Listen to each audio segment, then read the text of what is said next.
pungo này hi nè anh hi mà nè group leader về ngay tên nít thứ sáu đấy bao hi ăn hạ lại là bằng hi hạ về tất này là chỗ này là so bằng long tài West Bill to MLA giáo tập pungo này chung à Deputy Speaker anh ấy nó bập khóc mày xem ta rồi ta thôn thu khá anh cái gì Peter te khá từ khur kowa nara etu khani etu tak khani an huat lat chu khawum zam na sat tu ai ma khan atu khur nara e tak kha apoi zo kem o ti kha kangai to na lo ma so van chen apoi sapetu kha ani sok lo mok e ham phurveu na tu khur nara e kha hemi lo por na e mem san nia kan thiat ve chu khan soi ne wa ni som ni la pakhat February sang ni la som ni la panga kan che sona ni na Friday khan pu Deputy Speaker I phal nain kan chief minister rom tak chu so hi proceeding ania he hian aron bultan dan hi flow ta kan in ring hel zo ta vet nin ka ria landscape te kan hantia ani so kan ni te kan pu to na lela min kan ni lo nang mani ni te lela min nang mani ni te pu ba ya phi soi tur por lo he mang anga a hoi ri mai ni yen han ti lai phi ka jan khoi lam nge chak pu di bi sia pate dai no ring box si mang an thak maya kan chia te ngo pu Deputy Speaker I phal na in tin si phir mimalram ekar nga leng puya ekar za somthum pariat awain ekar za somthum le pali crore zani le somli le pariat chu MNF sarkar khan alo ti pui boka no objection certificate alo pe ani chu tu na ya hian kan he chuak leng pui khomi pui te khwan han hria se an thina ur motin karing lelama airport om to le lama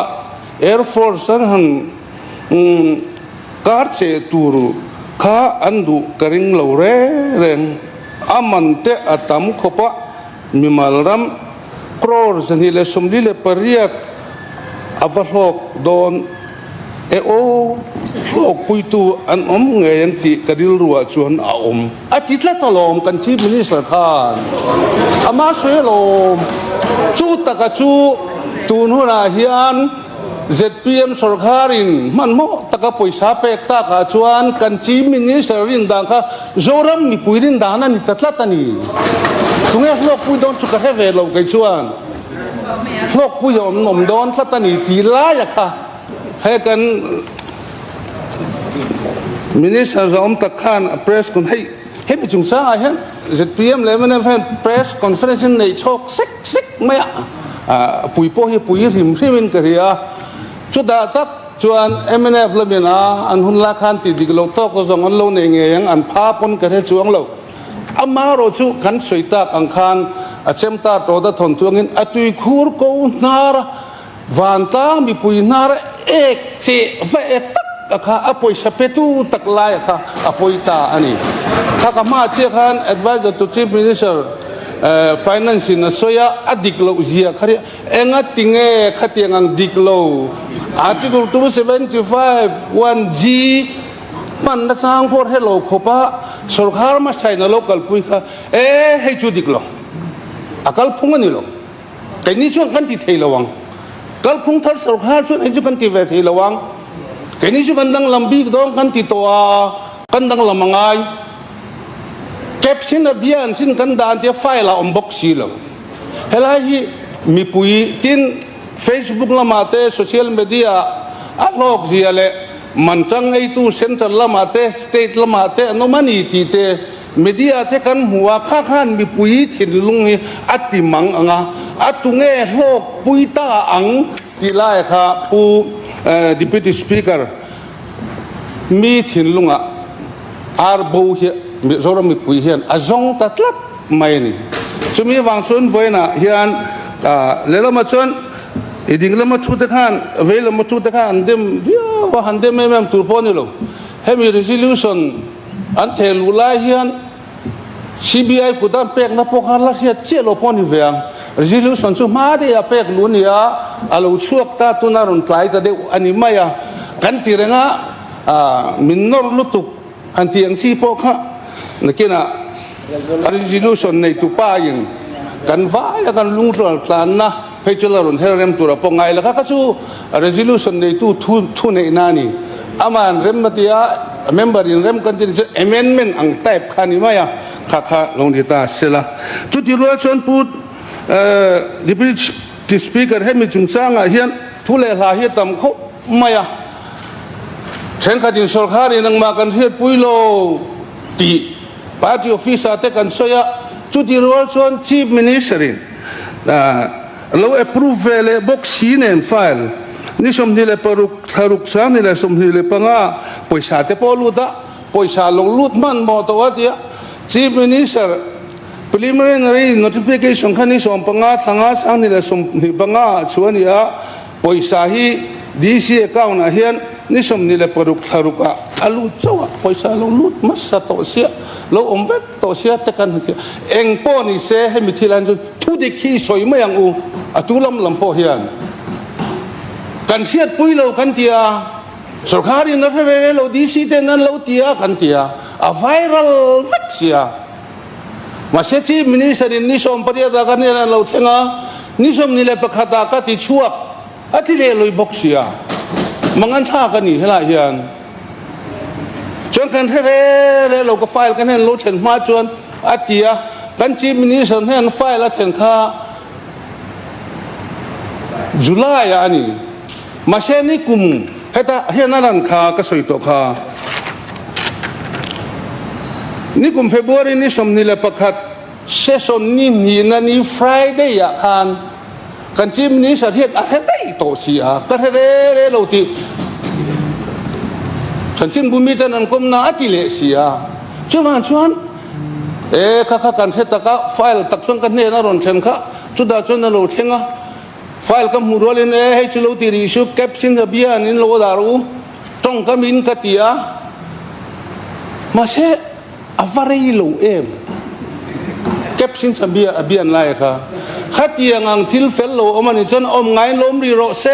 lo ti fel ri su ti na ni ke pe chon ka thin lunga alo lang ve chu mi puya pok ka soi thawa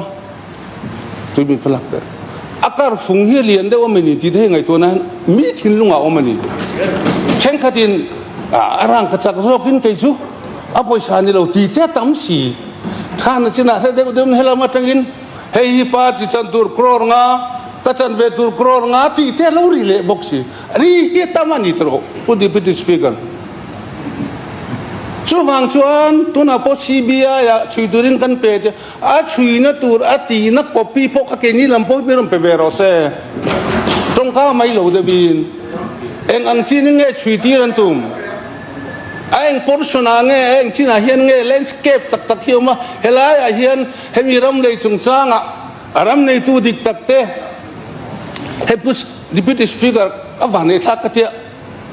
an star ka zo na ka tukina lo chuak khera hemi ram chan sin hi hey la han hu tu rom vek maya pu ar wa ram mo ye te pirem ru ati te puram ngai zuala te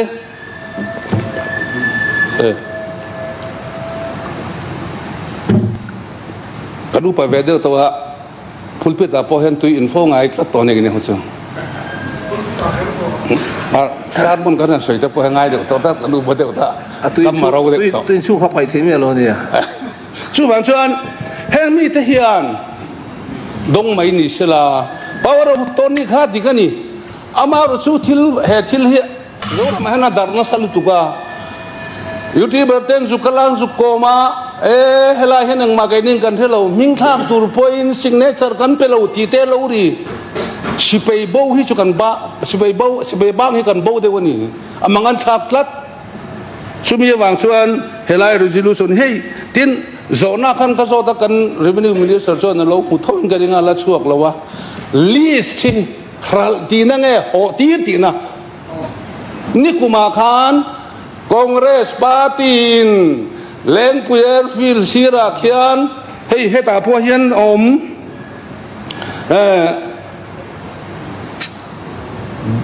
บลาสเป็นอาตานเอกสมทุมเลปนีคองเรสินเจงขัดินกุมสมนี่เลปังกุมสมงาดานอัตละที่เฮาสันสวยอมันนี่ลิสก์ตัลอันนี้ไงล่ะ